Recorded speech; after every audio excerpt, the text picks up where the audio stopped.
ಇನ್ನು ರಾಜಕೀಯಕ್ಕೆ ಬರೋದಾದರೆ ಯತೀಂದ್ರ ಸಿದ್ದರಾಮಯ್ಯ TV9ಗೆ ಕೊಟ್ಟಿರುವಂಥ ಆ ಒಂದು ಹೇಳಿಕೆ ಈಗ ರಾಜ್ಯ ಕಾಂಗ್ರೆಸ್ನಲ್ಲಿ ಬಹುದೊಡ್ಡ ಸಂಚಲನವನ್ನು ಹುಟ್ಟಿಹಾಕಿದೆ. ಮುಂದಿನ 5 ವರ್ಷ ಸಿದ್ದರಾಮಯ್ಯನವರೇ ಮುಖ್ಯಮಂತ್ರಿಯಾಗಿ ಮುಂದುವರಿತಾರೆ ಅನ್ನುವಂಥ ಹೇಳಿಕೆಯ ಜೊತೆಗೆ DCM DK ಶಿವಕುಮಾರ್ ಈಗಾಗಲೇ ಅಧಿಕಾರ ಹಸ್ತಾಂತರದ ಪರವಾಗಿ ಕೇಳಿದ್ರು ಹೈಕಮಾಂಡನ್ನು, ಆದರೆ ಹೈಕಮಾಂಡ್ ಕೊಟ್ಟಿಲ್ಲ ಅನ್ನುವಂಥ ಮಾತು ಕೂಡ ಈಗ ಬಹುದೊಡ್ಡ ಚರ್ಚೆಯನ್ನು ಹುಟ್ಟಾಕ್ತಾ ಇದೆ. ಅತ್ತ ಅನೇಕ ಕಾಂಗ್ರೆಸ್ನ ಶಾಸಕರೇ ಯತೀಂದ್ರ ಅವರ ಹೇಳಿಕೆಗೆ ತಿರುಗೇಟನ್ನು ಕೊಡ್ತಾ ಇದ್ದಾರೆ, ಮತ್ತೆ ಕೆಲವರು ಮುಖ್ಯಮಂತ್ರಿ ಸಿದ್ದರಾಮಯ್ಯನವ್ರನ್ನ ಯತೀಂದ್ರ ಅವ್ರನ್ನ ಡಿಫೆಂಡ್ ಮಾಡ್ಕೋತಾ ಇದ್ದಾರೆ. ಇದೆಲ್ಲದರ ನಡುವೆ ಮುಖ್ಯಮಂತ್ರಿ ಸಿದ್ದರಾಮಯ್ಯನವರು ನಿನ್ನೆ ಯತೀಂದ್ರ ಅವರನ್ನ ಕರೆಸಿ ಪ್ರತ್ಯೇಕವಾಗಿ ಮಾತುಕತೆಯನ್ನು ಮಾಡಿ ಅವರಿಗೆ ಖಡಕ್ ಆದಂಥ ಸೂಚನೆಯನ್ನು ಕೂಡ ಕೊಟ್ಟಿದ್ದಾರೆ ಎನ್ನುವಂಥ ಮಾಹಿತಿ ಲಭ್ಯವಾಗ್ತದೆ. ಹಾಗಾದರೆ ಯತೀಂದ್ರ ಅವರ ಹೇಳಿಕೆ ಕಾಂಗ್ರೆಸ್ ಮನೆಯಲ್ಲಿ ಹೇಗೆಲ್ಲ ಹೊಸ ಆಯಾಮವನ್ನು ಪಡಿತಾ ಇದೆ ನೋಡೋಣ ಬನ್ನಿ.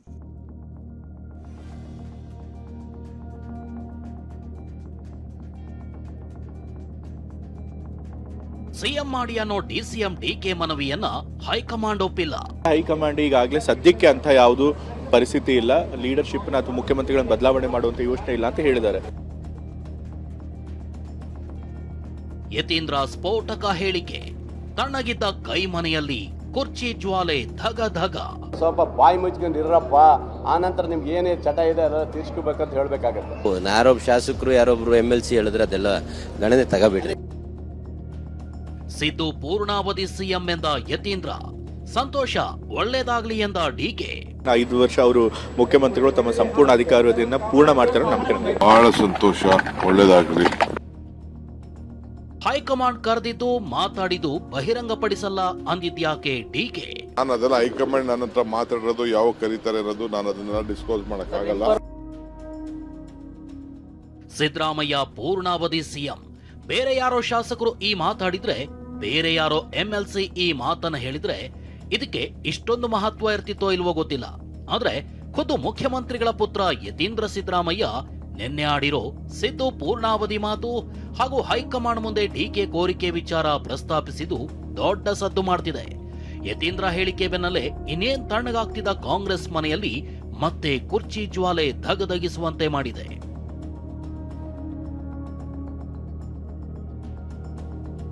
ಅಷ್ಟಕ್ಕೂ ಯತೀಂದ್ರ ಸಿದ್ದರಾಮಯ್ಯ ಹೇಳಿದ್ದೇನು ಅನ್ನೋದನ್ನೊಮ್ಮೆ ನೋಡಿ. ಈಗ ಕಿತ್ತಾಟ ಏನೂ ನಡೆದಿಲ್ಲ.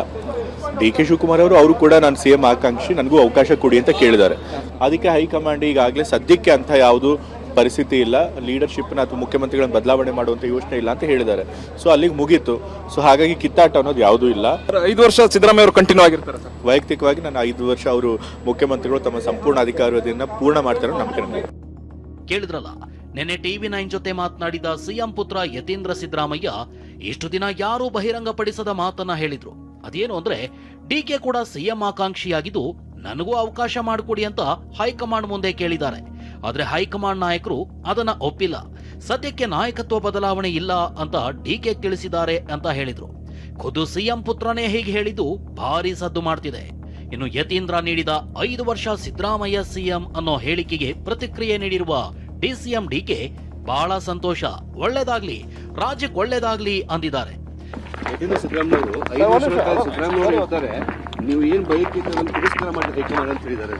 ಬಹಳ ಸಂತೋಷ, ಒಳ್ಳೇದಾಗ್ಲಿ, ರಾಜ್ಯಕ್ಕೆ ಒಳ್ಳೇದಾಗ್ಲಿ. ಇನ್ನು ಬೆಳಗಾವಿಯಲ್ಲಿ ಇದೇ ವಿಚಾರವಾಗಿ ಮತ್ತೆ ಪ್ರತಿಕ್ರಿಯೆ ನೀಡಿರೋ DK, ನಾನು ಹೈಕಮಾಂಡ್ ಕರೆದಿದ್ದು ಮಾತಾಡಿದ್ದು ಬಹಿರಂಗ ಮಾಡಲ್ಲ ಅಂದಿದ್ದಾರೆ. ಅಷ್ಟೇ ಅಲ್ಲ, ನನ್ನ ಹಾಗೂ CM ಮಧ್ಯೆ ಯಾವುದೇ ಭಿನ್ನಾಭಿಪ್ರಾಯ ಇಲ್ಲ ಅಂದಿದ್ದಾರೆ. ಇನ್ನು ಯತೀಂದ್ರಗೆ ನೋಟಿಸ್ ಕೊಡೋ ವಿಚಾರಕ್ಕೂ ಪ್ರತಿಕ್ರಿಯೆ ನೀಡಿರುವ DK, ಅವ್ರ ಹತ್ರ ಮಾತಾಡ್ತೀನಿ ಅಂತಷ್ಟೇ ಹೇಳಿದ್ದಾರೆ. ಯಾವಾಗಲೂ ನಮ್ದು ತಿಳಿದೆ, ನಾನು ಚೀಫ್ ಮಿನಿಸ್ಟರ್ ಅಲ್ಲಿ ಯಾವ ತರದ ಭಿನ್ನಾಭಿಪ್ರಾಯ ಹಿಂದೇನೂ ಇಲ್ಲ, ಇವತ್ತೂ ಇಲ್ಲ, ಮುಂದೇನೂ ಇಲ್ಲ. ಅವ್ರು ಏನ್ ಹೇಳಿಕೆ ಕೊಟ್ಟಿದ್ದಾರೆ ಅನ್ನೋದು ನನಗಿನ್ನ ಅರ್ಥ ಇಲ್ಲ. ಅರ್ಥ ಆಯ್ತಾ? ನಾನು ಅವ್ರ ಹತ್ರ ಮಾತಾಡ್ತೀನಿ. ನನಗೆ ಗೊತ್ತಿಲ್ಲ, ನಾನು ಅದೆಲ್ಲ ಹೈಕಮಾಂಡ್ ನನ್ನ ಹತ್ರ ಮಾತಾಡಿರೋದು, ಯಾವ ಕರೀತಾರೆ ಅನ್ನೋದು, ನಾನು ಅದನ್ನೆಲ್ಲ ಡಿಸ್ಕ್ಲೋಸ್ ಮಾಡಕ್ಕಾಗಲ್ಲ. ಮಾತಾಡ್ತೀನಿ, ಖಂಡಿತ ಮಾತಾಡೋಣ. ಯತೀಂದ್ರ ಹೇಳಿಕೆಗೆ ಕಾಂಗ್ರೆಸ್ ಶಾಸಕ ಬೇಳೂರು ಗೋಪಾಲಕೃಷ್ಣ ಅಸಮಾಧಾನ ಹೊರಹಾಕಿದ್ದಾರೆ. ನಾಯಕರೇ ಶಾಂತಿ ಮಂತ್ರ ಪಠಿಸುವಾಗ ನಿಮಗ್ ಮಾತಾಡೋ ಚಟ ಯಾಕೆ ಅಂತ ಪ್ರಶ್ನಿಸಿದ್ದಾರೆ. ಬೇಳೂರು ಮಾತನ್ನ ಶಾಸಕ ಮಾಗಡಿ ಬಾಲಕೃಷ್ಣ ಅವ್ರ ಹೇಳಿಕೆಯನ್ನ ಒಪ್ತೀನಿ ಅಂದಿದ್ದಾರೆ. ನಾನು ಒಂದು ಹೇಳಕ್ ಇಷ್ಟಪಡ್ತೇನೆ ಸರ್, ಈ ಏನು ಅಸೆಂಬ್ಲಿ ನಡೀತೈತೆ ಅಲ್ಲಿವರೆಗೂ ಸ್ವಲ್ಪ ಬಾಯಿ ಮುಚ್ಕೊಂಡಿರಪ್ಪ, ಆನಂತರ ನಿಮ್ಗೆ ಏನೇ ಚಟ ಇದೆ ಅದೆಲ್ಲ ತೀರ್ಸ್ಕೋಬೇಕಂತ ಹೇಳ್ಬೇಕಾಗತ್ತೆ. ಯಾಕೆ ಹೆಂಗೆ ಮಾಡ್ತಿದ್ರಿ? ಅವರೇ ಶಾಂತಿ ಮಂತ್ರ ಹಾಕೊಂಡು ಒಡ್ಡಾಗಿರ್ಬೇಕಾದ್ರೆ ನೀವೆಲ್ಲ ಹೇಳಿಕೆ ಕೊಡುವಂಥದ್ದು ತಪ್ಪಾಗುತ್ತೆ. ಅದನ್ನು ಇವತ್ತು ರಾಷ್ಟ್ರೀಯ ನಾಯಕರು ಅದ್ರ ಬಗ್ಗೆ ಒಂದು ನೋಟಿಫಿಕೇಶನ್ ಕೊಡಬೇಕು ಅವರಿಗೆಲ್ಲರಿಗೆ ಹೇಳೋಂಥವ್ರಿಗೆಲ್ಲ. ಖಂಡಿತ ಅದು ಬೇಳೂರು ಗೋಪಾಲಕೃಷ್ಣ ಅವ್ರಿಗೆ ನಾನು ಎಂಡಾರ್ಸ್ ಮಾಡ್ತೀನಿ, ಅವ್ರ ಮಾತುಗಳನ್ನ ಎಂಡಾರ್ಸ್ ಮಾಡ್ತೀನಿ ನಾನು. ಇದು ಅವಶ್ಯಕತೆ ಇಲ್ಲದೆ ಇರತಕ್ಕಂಥ ವಿಚಾರಗಳು ಚರ್ಚೆ ಅನವಶ್ಯಕವಾಗಿ ಆಗ್ತಾ ಇದೆ. ಅದಕ್ಕೊಂದು ಅಂತಿಮವಾದ ರೂಪವನ್ನು ಹೈಕಮಾಂಡ್ ಕೊಡಬೇಕು ಅಂತಕ್ಕಂಥದ್ದು ನನ್ನ ಅಭಿಪ್ರಾಯ. ಇನ್ನು ಕೆಲ ಸಚಿವರು ಈ ರೀತಿ ಹೇಳಿಕೆಯ ಮೂಲಕ ಗೊಂದಲಕ್ಕೆಡೆ ಮಾಡಿಕೊಡಬಾರದು ಅಂದಿದ್ದಾರೆ. ಇನ್ನು ಕೆಲ ಸಚಿವರು ಹೈಕಮಾಂಡ್ ಕಡೆ ಬೆರಳು ತೋರಿದ್ದಾರೆ.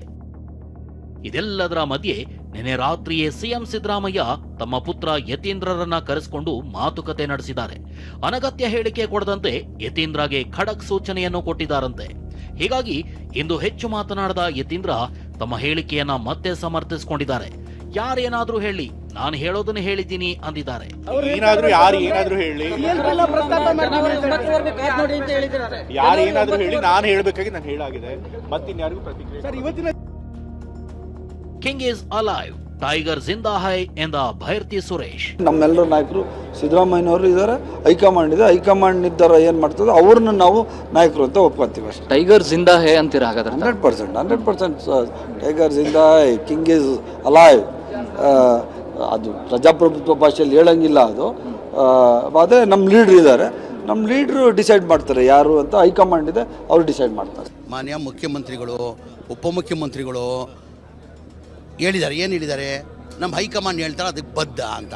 ಈಗ ಯಾವಾಗ ಇದೆಲ್ಲ ಚರ್ಚೆ ಆಗಬೇಕಾಗಿರೋದು? ಮುಖ್ಯಮಂತ್ರಿ ಕುರ್ಚಿ ಖಾಲಿ ಇದ್ರೆ ಆ ಮುಖ್ಯಮಂತ್ರಿ ಕುರ್ಚಿದಲ್ಲಿ ಸಿದ್ದರಾಮಯ್ಯ ಅವ್ರು ಕೂತವ್ರು, ಏನಕ್ಕೆ ಇದೆಲ್ಲ ಚರ್ಚೆ ಬೇಕು? ವರಿಷ್ಠರ ಸ್ಥಾನ ಯತೀಂದ್ರ ತುಂಬೋದು ಬೇಡ ಎಂದ ಇಕ್ಬಾಲ್. ಯತೀಂದ್ರ ಮಾತಿಗೆ ನೇರವಾಗಿ ತಿರುಗೇಟು ಕೊಟ್ಟಿರೋ ಶಾಸಕ ಇಕ್ಬಾಲ್ ಹುಸೇನ್, ನೀವು ವರಿಷ್ಠರ ಸ್ಥಾನ ತುಂಬೋದು ಬೇಡ, ಇದು ಒಳ್ಳೆ ಬೆಳವಣಿಗೆ ಅಲ್ಲ ಅಂತ ಪರೋಕ್ಷವಾಗಿ ಎಚ್ಚರಿಕೆ ಕೊಟ್ಟಿದ್ದಾರೆ. ಅವರು ವರಿಷ್ಠರ ಸ್ಥಾನ ತುಂಬೋದು ಬೇಡ, ವರಿಷ್ಠ ಸ್ಥಾನ ತುಂಬೋದು ಬೇಡ. ವರಿಷ್ಠರು ಬೇರೆ ಇದ್ದಾರೆ, ಇದಕ್ಕೆ ತೀರ್ಮಾನ ಮಾಡುವಂಥವ್ರು, ಇದಕ್ಕೆ ಸಲಹೆ ಕೊಡುವಂಥವ್ರು, ಇದಕ್ಕೆ ತೀರ್ಮಾನ ಮಾಡುವಂಥವ್ರು ಶಕ್ತಿಯುತವಾಗಿ ಇದ್ದಾರೆ. ಅದಕ್ಕೆ ಕಾಂಗ್ರೆಸ್ ಪಕ್ಷದಲ್ಲಿ ಶಿಸ್ತಿದೆ. ಅದೇನೇ ಹೇಳಿ, ಹಲ್ಲಿಲ್ಲದ ಹಾವಿನಂತಾಗಿರೋ ಹೈಕಮಾಂಡ್ ಸಿಎಂ ಕುರ್ಚಿ ಬಡಿದಾಟಕ್ಕೆ ಅದ್ಯಾವ ರೀತಿ ಫುಲ್ ಸ್ಟಾಪ್ ಇಡುತ್ತೆ ಅನ್ನೋದು ಕಾದು ನೋಡಬೇಕಿದೆ. Bureau report, TV9.